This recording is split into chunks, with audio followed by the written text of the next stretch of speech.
Okay, in this lesson, we're going to be talking about the graphs of these trigonometric functions of sine, cosine, and tangent, and also going to be talking about periodic functions. And what we mean by periodic functions, let's go ahead and define that. A periodic function is a function that repeats exactly in regular intervals. And notice here, and this is going to actually be the graph of sine here. Notice how the graph repeats. It goes down to up, and same thing again, and same thing again. And that's what we mean by a periodic function is it continues to repeat the same way over and over and over. And like I just said, these trigonometric functions that we're going to be graphing are periodic. They're going to be repetitious. They're going to have what we call a period. And let's define a period. A period is the length of a cycle. It's how long it takes for one of these graphs to repeat. So let me go ahead and label that the period. Notice that we're going to measure it, and it says here that periods can start at any point on the graph. So we're going to start at this high point, and we're going to come down and back to a high point again. And then it does the same thing again. And the length, however far it is from here to here, would be the period of that function. In addition to periods, these sine and cosine graphs will also have what's called amplitudes. An amplitude is half the distance between the maximum, that's the highest point, and the minimum, which is the lowest point. So however far it is from here to here, half that distance is going to be the amplitude. You have this midline directly in between, and instead of measuring half the distance, you could actually just measure the distance from the midline to the lowest value or from the midline to the highest value. And again, that is called the amplitude. And let's go ahead and label that there. Now, let's actually apply these periods and amplitudes to the actual graphs of sine and cosine. And the way I'm going to graph these sine and cosines, listen to this. It says use the unit circle values. All I'm going to do is I'm going to take my values from the unit circle and I'm going to plot them on this graph, such as it says the x represents the angles. So you see the angles along the x-axis right here. You see we are actually in radians here, pi over 2, pi, 3 pi over 2, and so on and so forth. So those are the angles. And then the y value represents the corresponding value of that trig function, such as we know that at 0 degrees, that the sine value, the sine of 0 is 0. And we're only going to use our quadrantal angles on this just to make things a little bit easier.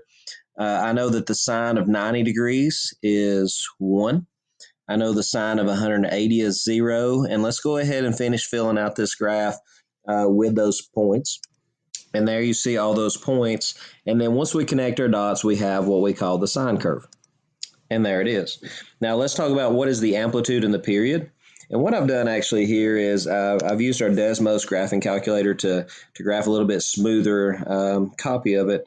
And again, you notice that we can measure the period of the function from any starting point. Like if we wanted to start here, we're going to go up the function, down the function, and back to where it starts. And here I have it actually measured in degrees instead of radians. So you see, if we go from starting at this point to here, it takes 360 total degrees to make it. If we do it from the highest point here, we could go from here to this other highest point. That'd be from 90 to 450, which is also 360. Regardless of how we do it, the period of our function is 360 degrees, or we can call that 2 pi if we're in radians.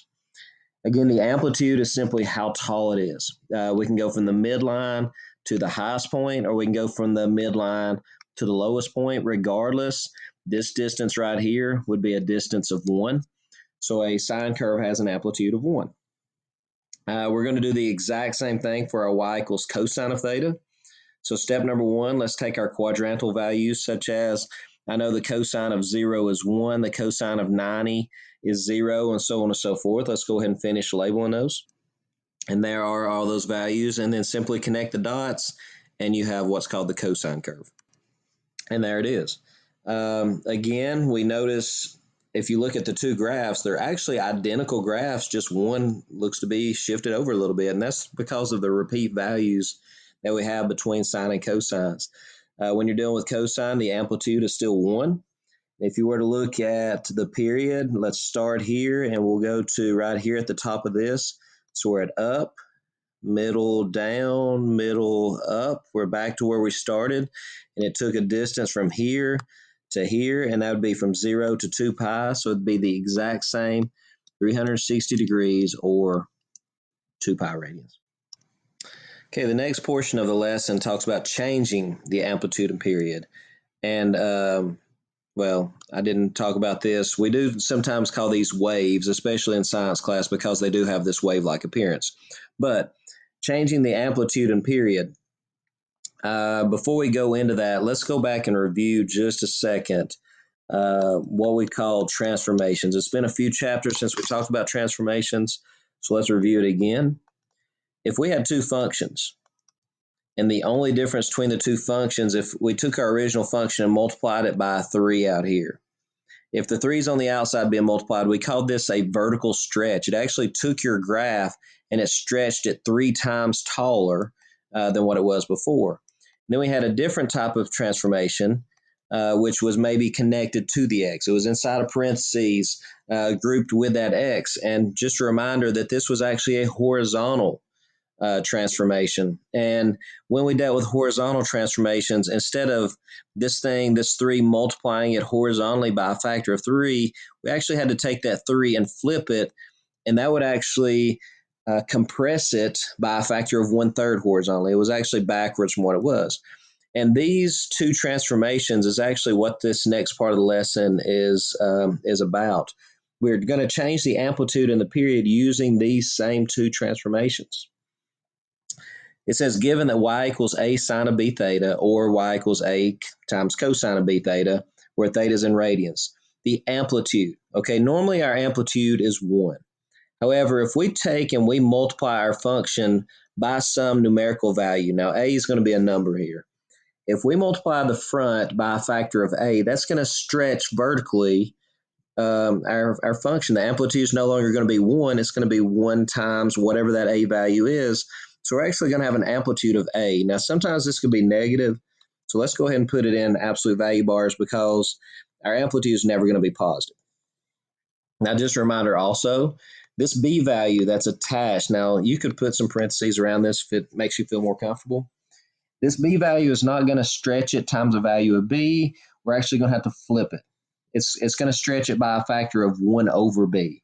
So it's going to take our period, which is normally 2 pi, and it's going to multiply it by a factor of 1 over b. And sometimes they just say that the period no longer is 2 pi, but the period is now going to be 2 pi divided by b. And again, that b is sometimes negative, so let's go ahead and put that in parentheses or in absolute value bars. So our period is now going to be 2 pi over the absolute value of b. So that's how we're going to transform these amplitudes and these periods. So let's work some problems involving the graphs of these. And before I actually work them, I want to take and I want to graph this in Desmos and show you how it compares with our original sine graph.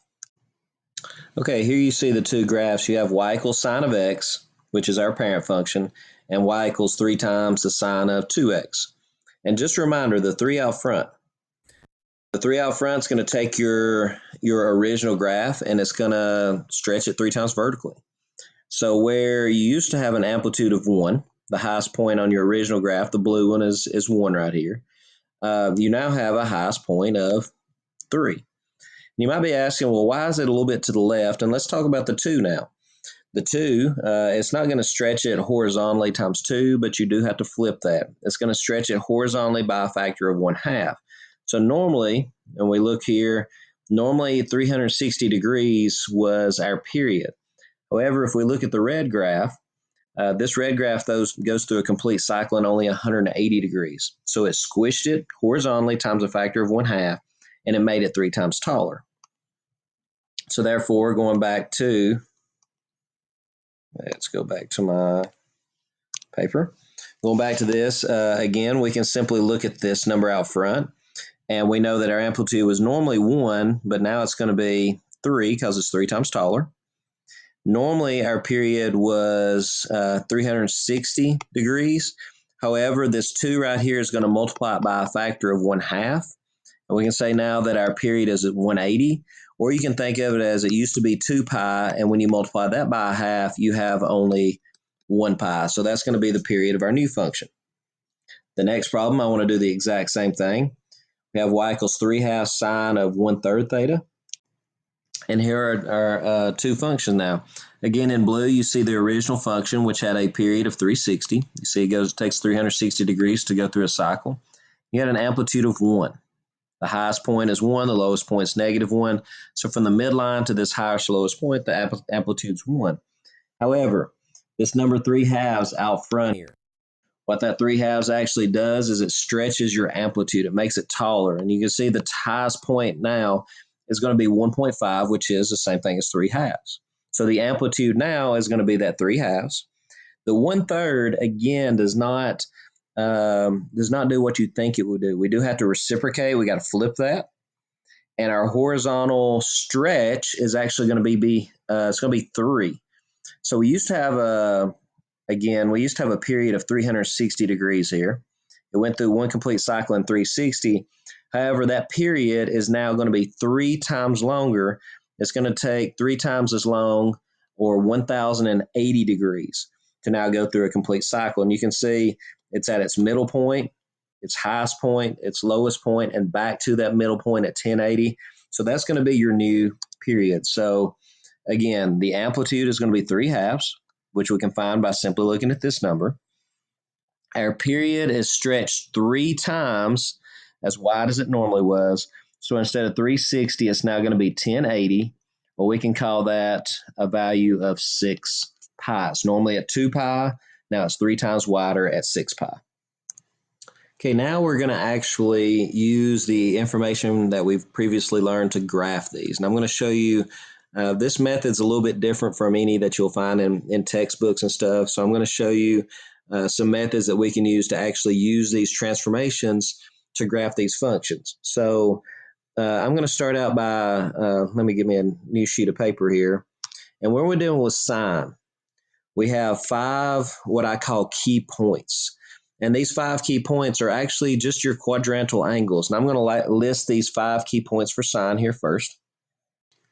And here are those values. We know that the sine of 0 is 0, the sine of 90 is 1, the sine of 180 is 0, the sine of 270 is 1, and the sine of 360 is 0. And again, these 5 key points actually just correspond with our quadrantal values in that first quadrant. Now, let's go ahead and list, while we're at it, let's go ahead and list those 5 key points for cosine as well.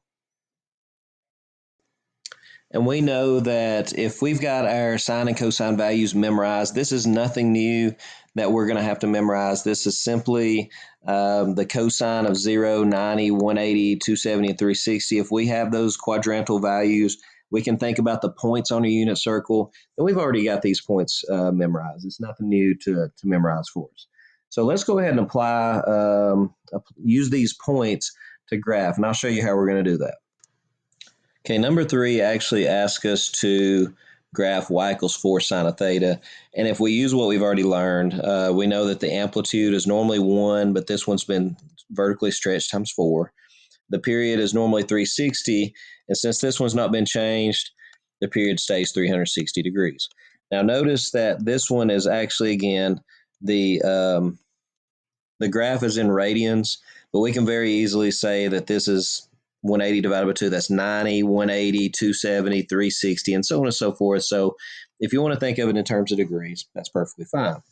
So what we've got here, what's going on, is let's talk transformations. There is one transformation that is happening here, and it's right here. There is a vertical stretch 4 times taller than what they normally are. And when we're talking up and down, when we're talking taller or shorter, that's going to be vertical values. So what I'm going to do is actually take my 4 sine key values, key points, and here they are, and I'm simply going to take all of my y values. Since there's a vertical stretch happening, since it's y, let me fix that. Since we have y equals 4 sine theta, or 4 sine of x, I'm going to take all my y values because this vertical transformation, and I'm simply going to multiply them all by 4. So instead of 0, 0, well, actually it stays 0, 0. My 91, I'm going to take my y value, multiply it by 4. take 180, 0, take my y value, multiply it by 4. 270, 0 is now 274, and 360, 0 actually stays the same. And there's my 4 new key values. And when I plot that, look what I've got. There they are. There's those 4 key points.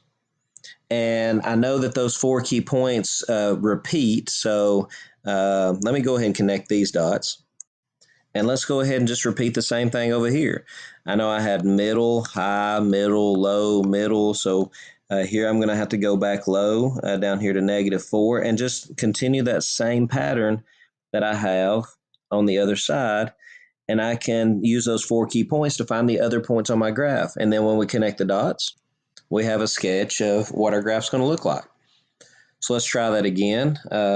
Again, on number 4, notice we now have a cosine graph. So we're going to have some new key points. I know the cosine of 0 is 1. The cosine of 90 is 0, and so on and so forth. But the amplitude, since there's no number out front, my amplitude is still going to be 1. My period is changed by this number. When we reciprocate that, this is going to be a horizontal stretch times 2. So instead of having a 360 period, I've got to multiply that by 2. I'm not going to have a 720 period, or that'd be 4 pi when we're dealing with radians. So again, this is going to be a horizontal stretch times 2. So here's my graph, or excuse me, my function. Here's my 5 key points. And all I'm going to do is I'm going to take all my x values, and since I'm stretching them times 2, I'm just going to multiply all my x values times 2, which gives me 0, 1, 180, 0. Again, I'm multiplying by 2, so that'd be 360, -1. My y values do not change. 540, 0, and then that'd be 720, 1. And we're simply going to plot those 5 points. And notice on this graph paper, I've actually run out of room, but my graph does something of this effect. And since we know the nature of what a sine and cosine graph looks like, we know that we can follow, and this graph's going to come this direction on the other side. So we can just kind of follow the leader here and see if it looks like that. We're going to have at -pi, we'll have a point here, and then at -2 pi, we'll have a point down here. So that's what our function will look like. So there's the graph of the cosine of 1/2 theta. And notice again how spread it out it is. We have our lowest point on our graph, and then we have our middle, our high, our middle, and our low. So there's one complete period, and it stretches from -2 pi all the way to +2 pi, which would be a total period of 4 pi. Number 5, a little bit trickier on this one. We've actually got both of them combined. We have a vertical compression of 1/2, and we have a horizontal compression actually of 1/3. So we're gonna do both transformations here, and it is a cosine graph. So we're going to use the same key points we used on the last one. And again, remind you of the 2 transformations. This is going to take every x value and multiply it by 1/3. So let's go ahead and do that first. Multiplying by 1/3, again, is the same thing as simply dividing by 3. So our x values change to 0, 30, 60, 90, and 120. Now our y values, again, this is a vertical compression times 1/2. So all of our y values are going to be a half of what they were before. So I have a half. 0 stays the same. -1/2. 0 stays the same. And +1/2. And now we simply plot those values. And there are the 5 points. Now notice I didn't have 30 or 60 on my graph, and I actually put that in the wrong place. 60 is going to be like right around, I should have done, hang on. There we go. So when we're talking about 30 and 60, I know that this is 90, which is supposed to be at 0. So 30 would have to be about a third of that. It's a little bit less than 45. And then 90 or 60 would be a little bit greater than that. So there's one, there we go. There's one period of my function. And I know that that's just going to repeat over and over and over. So I've got to go over another 30 degrees, from here and just continue repeating these same patterns over and over and over. And I actually did it in a different color here, but just keep in mind that again, every 30 degrees, and I always say high, middle, high, middle, high. So every time I go over 30 degrees, I go to the next one. So here's high, go over 30 degrees, middle, go over 30 more degrees, low, go over 30 more degrees, middle, go over 30 degrees, high, go over 30 more, middle, and on and on and on. And you have a complete graph. And like I said, I did it in a different color there so that you could see it better, the other periods. So again, our amplitude there was a half because the number out front. Our period would normally be 360, but this is a third. We got to take a third of it or divide it by 3. So our period would now be 120. Or you could actually take your 2 pi and divide it by 3, and that would be the exact same value. Okay, number 6. On number 6, again, we have an amplitude of 5. And this is going to multiply our period times 3. Instead of being a third, we got to reciprocate it. So instead of 360, that'd be a period of 1,080. So this is a sine. So let's go ahead and take our 5 key points for sine. And there they are. And again, all we're going to do is apply these two transformations. We're going to multiply our y values times 5. We're going to multiply our x values times 3. Again, we have to reciprocate it. So let's start out by multiplying all of our x's by 3. So we now have 0, 270. And notice how it's making these values bigger because we're stretching them. 540, 810, and 1080. Again, the 5 out front is going to multiply all of our y values by 5. So that's going to be 0, 0 still, 5, 0, -5, and 0. And once we plot these 5 new key points, we'll have an idea of what our graph's going to look like. And here's actually unfortunately, the only ones I could fit on my graph because it was so spaced out, and that's because of all the stretching that happened. Now, I did try to find 540 over here, which would be 540, which would be somewhere around 3 pi. But we know that, again, the way our graph works is since we have this look for the graph on this side, we come back down and we know that it's going to go that direction. We know that it's going to come this way, so we can kind of spin this a point around down low. So down here at -3 pi over 2 would be down here. So our graph's going to look something, that was horrible, let's try that again.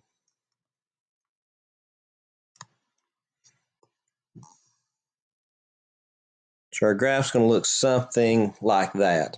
And again, we see our amplitude and our period, and we see how stretched that graph is. Okay, number 7.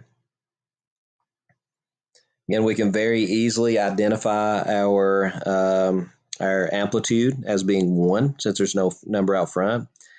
Our period is going to be multiplied by a factor of 4/3. So since it's normally, again, 360, we're going to multiply that by 4/3. And you can either use a calculator or you can cross cancel 3 and 360. That leaves you a 120. That's going to be 480 degrees is going to be our period. Or we can take our 2 pi. Let me do it over here to clean it up a little bit. We're going to take our 2 pi. We're going to multiply it by 4/3. Nothing cancels, so that gives me 8 pi over 3 is going to be my period. So to graph it, here are our 5 key points. And again, we're simply going to multiply all of our x values. Since this is a horizontal transformation, we're going to take every x value, multiply it by 4/3. If you need to use a calculator and do that, that's fine. But here's what you get after you do it. And again, reminder that these are in degrees. So you can do the exact same thing like on 90, 0. Instead of 90, 0, if you want to do pi over 2, 0. And when you multiply pi over 2 by 4/3, it might actually be a little bit easier to multiply pi over 2 times 4/3 because you multiply tops and bottoms and you get 4 pi over 6. So when we're going to graph these, if you need to do that, that's perfectly fine. But to me, it's a little bit easier to graph when you're in degree mode. So let's go ahead and plot those points. And there they are. Let's go ahead and follow that same pattern to the other side. And again, notice when we had to go, what was it, 120 degrees, that's 90. is right here, but 30 degrees, we're going to have to go a third of the way between these two boxes. So let's follow the same pattern over here. So it's going to be somewhere right in there, and just follow that exact same pattern to the other side. And there those points are.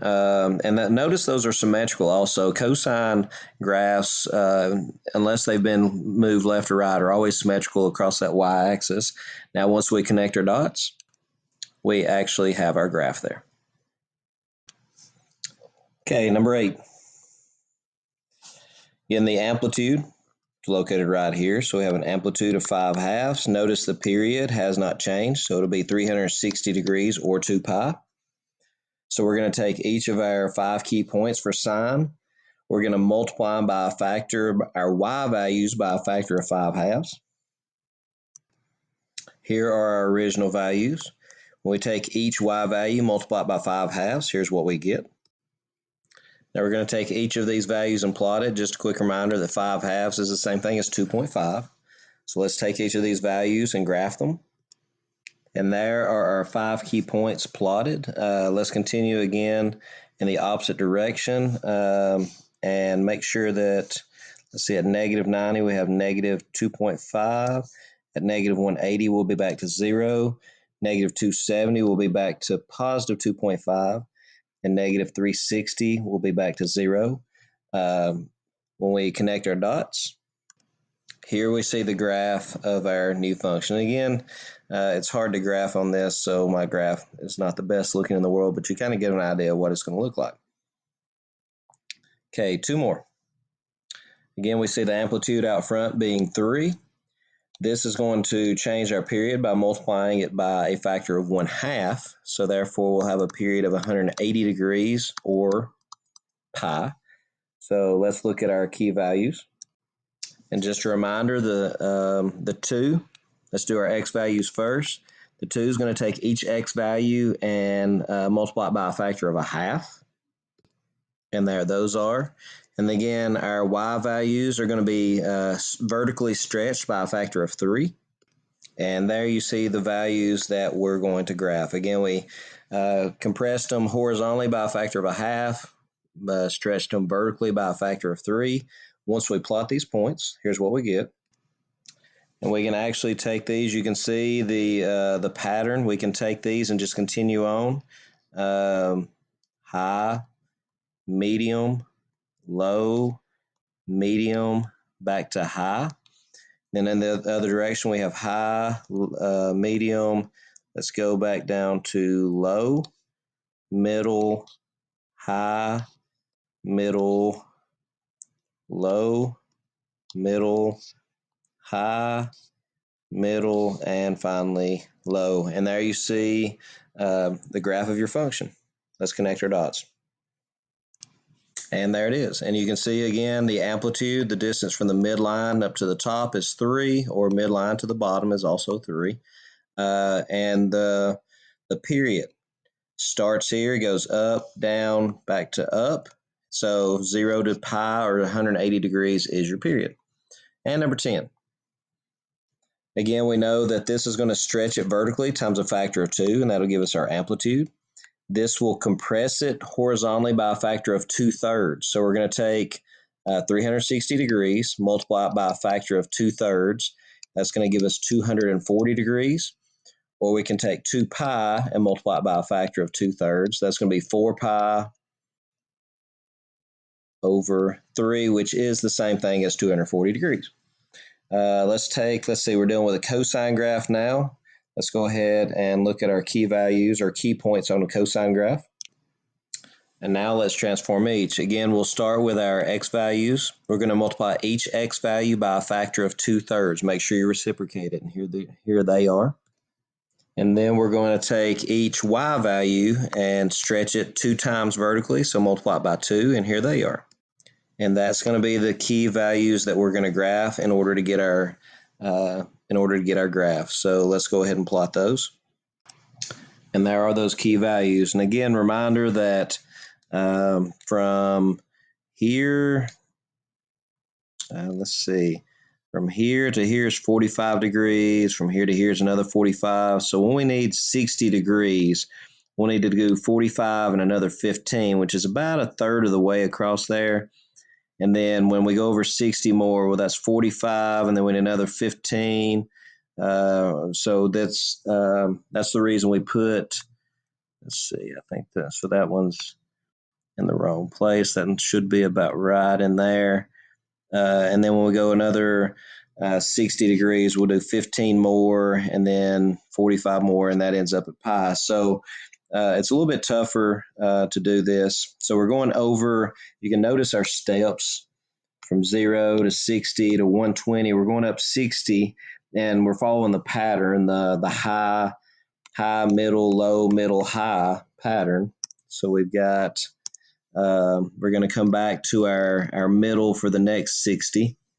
And let's go ahead and plot those points.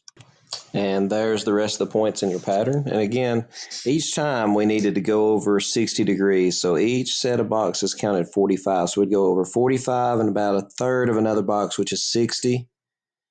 And then continue that pattern over and over. So 60 degrees over each time. Connect the dots, and there would be your actual graph. And again, see that the amplitude is again actually 2. And that the period, you can check that as 240 degrees. Let me change colors. We can measure from top to top if you'd like, and that is one complete period. And you can take and measure that, and that would be 240 total degrees that it does take to go through a complete cycle.